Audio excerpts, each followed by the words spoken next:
Hello veterans. मैं general secretary AFVAI the armoured forces veterans association of India बोल रहा हूँ। मैं इस वीडियो को किसी ख़ास मकसद से बना रहा हूँ। इससे पहले भी मैंने 3 वीडियो बनाए हुए हैं, जिसमें एक हमारे जवानों के लिए हमने ये बताया था कि हमने भारत सरकार को एक पत्र लिखा है और हमने कारण पूछे हैं कि OROP-2 16/6/2022 तक किन कारणों से लागू नहीं हुई। उसके बाद हमने एक वीडियो बनाया जिसमें हमने बताया कि हमारी OROP-2 केवल और केवल रिव्यू पिटीशन के कारण लागू नहीं हुई, और हमने रिक्वेस्ट किया था आप सभी से कि आप पिटीशनर से रिक्वेस्ट करें कि जल्दी से जल्दी आप रिव्यू पिटीशनर को वापस लें।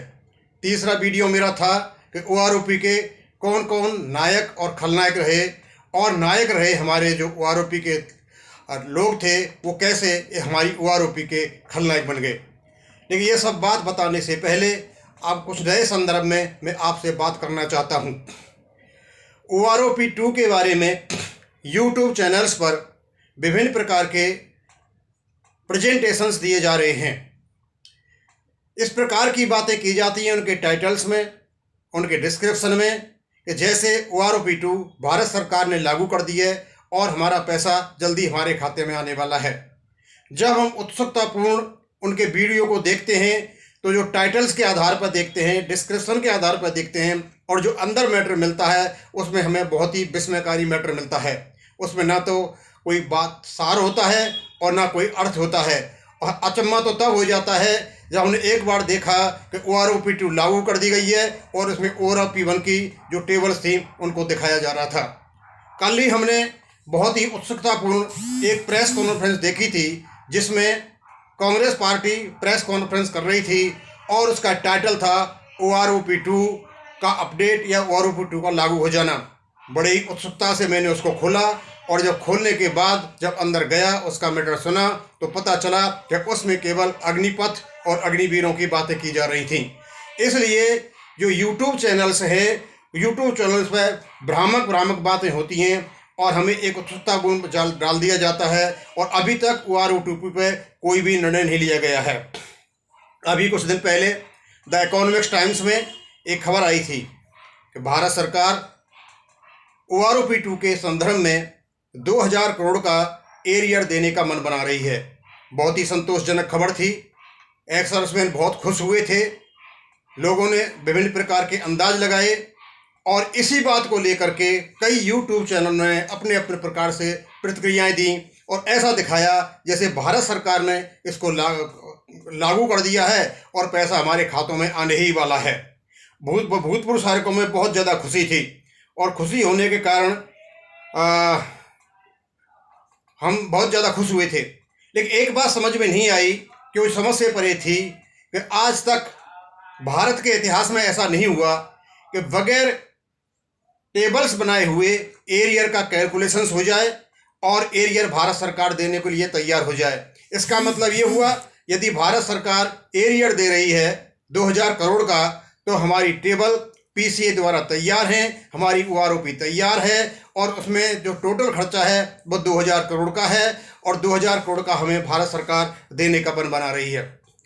खैर, कुछ दिन में देने का वायदा किया गया था, लेकिन कुछ दिन तो निकल गए। अभी तक तो 2000 करोड़ रुपए का भारत सरकार की ओर से इस प्रकार का कोई आश्वासन नहीं आया है कि भारत सरकार 2000 करोड़ रुपए देने का मन बना रही है। ये न्यूज़ कहाँ से आई, ये न्यूज़पेपर ही जाने। अभी एक नया ट्वीट आया है मेजर जनरल सतवीर सिंह साहिब की ओर से, जो कि OROP के पिटीशनर हैं सुप्रीम कोर्ट में। उन्होंने कहा है कि भारत सरकार ने सुप्रीम कोर्ट से 3 महीने का एक्सटेंशन मांगा है। ऐसी खबर केवल हमें मेजर जनरल सतवीर सिंह साहब दे रहे हैं। भारत सरकार की ओर से ऐसा कोई भी जवाब हमको नहीं मिला है, और जो हमने पत्र उनको लिखा था, जो 4 कारण पूछे थे, उसका जवाब भी अभी तक हमारे पास नहीं आया है। यदि ये बात सही है कि भारत सरकार सुप्रीम कोर्ट गई हुई है 3 महीने का एक्सटेंशन लेने के लिए, तो यहाँ 2 बातें निकल करके आती हैं। क्योंकि अभी तो सुप्रीम कोर्ट खुला हुआ नहीं है, जब सुप्रीम कोर्ट खुला ही नहीं है तो भारत सरकार सुप्रीम कोर्ट कैसे पहुंच गई 3 महीने का एक्सटेंशन लेने के लिए? और यदि भारत सरकार 3 महीने का एक्सटेंशन लेने के लिए सुप्रीम कोर्ट में गई हुई है तो अभी तक 16/6/2022 के बाद पिटिशनर कंटेम्प्ट ऑफ कोर्ट की एप्लीकेशन लेकर सुप्रीम कोर्ट क्यों नहीं गए? और यदि सुप्रीम कोर्ट खुला हुआ है और वहाँ सारा काम हो रहा है तो हमारी जो रिव्यू पिटीशन है अभी तक सुप्रीम कोर्ट ने उस पर अपना निर्णय क्यों नहीं दिया? ऐसा लगता है कि केवल रिव्यू पिटीशन वापस लेने का जो दबाव मेजर जनरल सतवीर सिंह पर पड़ा हुआ है वहीं से ये ट्वीट निकल करके आया है। ये ध्यान को बटाने वाली बात है। लेकिन ये दूसरी चीज़ और है कि यहाँ पर सरकार का सुप्रीम कोर्ट में 3 महीने का टाइम मांगना और सरकार के द्वारा ही 2000 करोड़ रुपए का एरियर देना, ये दोनों ही विरोधाभासी चीज़ें हैं। यदि सरकार 2000 करोड़ रुपए का एरियर देने का मन बना रही है तो इसका मतलब यह है कि सरकार की टेबल तैयार है, सरकार ने सब कुछ कैलकुलेशन कर लिया है, तो सरकार किसी भी हालत में सुप्रीम कोर्ट 3 महीने का एक्सटेंशन लेने के लिए नहीं जाएगी। और यदि सरकार 3 महीने का एक्सटेंशन लेने के लिए सुप्रीम कोर्ट गई हुई है तो इसका मतलब ये होता है कि इकोनॉमिक्स टाइम्स द्वारा दी गई न्यूज़ कि सरकार 2000 करोड़ रुपए का एरियर देने का मन बना रही है, ये झूठी खबर है, ये भ्रामक खबर है और केवल हम गुमराह करने वाली खबर है। ये दोनों ही खबरें एक दूसरे के विपरीत हैं। लगता है ये जो 2000 करोड़ रुपए का जो एरियर और सुप्रीम कोर्ट में सरकार का जाना, ये दोनों हमें तो मनगढ़ंत बातें दिखाई देती हैं, क्योंकि रिव्यू पिटीशन वापस लेने का जो पिटीशनर पर दबाव पड़ रहा है उसके दबाव को कम करने के लिए इस प्रकार की बातें बनाई जा रही हैं। यदि सरकार सुप्रीम कोर्ट गई हुई है, जचता नहीं है कि सरकार सुप्रीम कोर्ट जाएगी, क्योंकि सरकार को तो 16/6/2022 तक का टाइम दिया हुआ था। सरकार किस कारण से सुप्रीम कोर्ट जाएगी? जा ही नहीं सकती जी। और इसकी हम समीक्षा करते हैं, सारे जो मैटर अभी चल रहा है, तो अभी तक OROP2 पर किसी प्रकार का कोई भी निर्णय कहीं से नहीं आया है। केवल यूट्यूब चैनल्स डेली इसको किसी न किसी तरीके से पता नहीं किन किन मैटर से, कंटेंट से रोजाना OROP दिला देते हैं और बाद में पता चलता है कि अभी तक ऐसा कुछ भी नहीं हुआ है।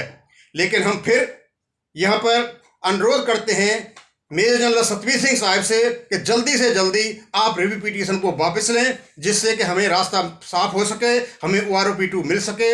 अदरवाइज हमने फिर सुप्रीम कोर्ट और हाई कोर्ट के वकीलों से पूछा है, वो हमारे संपर्क में हैं, वो यही कहते हैं कि जब तक रिव्यू पिटीशन का निपटारा नहीं होगा भारत सरकार किसी भी प्रकार से आपको OROP नहीं देगी। और उन्होंने तो यहाँ तक कहा है कि जो हम बात कर रहे हैं कि हम सरकार पर कोर्ट ऑफ कंटेम्प्ट हो जाएगा, तो उन्होंने कहा है कि सरकार पर किसी प्रकार से कोर्ट ऑफ कंटेम्प्ट नहीं हो सकता, क्योंकि पिटीशनर्स ने पिटीशन लगाई हुई है। और जब किसी केस जो निर्णय दिया गया केस के मामले में उसके भी एक रिप्यूटेशन लग जाती है, तो किसी प्रकार से जो सरकार पर किसी प्रकार से कंटेम्प्ट ऑफ कोर्ट का मुकदमा दायर नहीं किया जा सकता।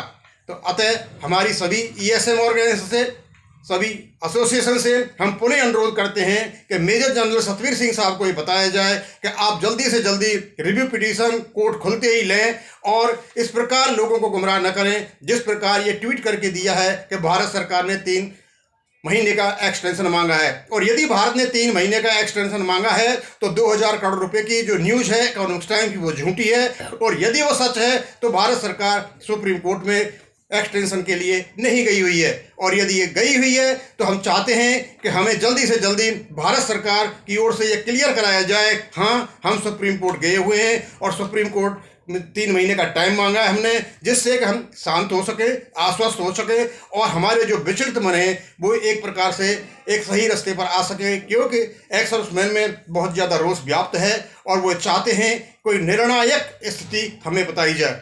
Thank you, thanks.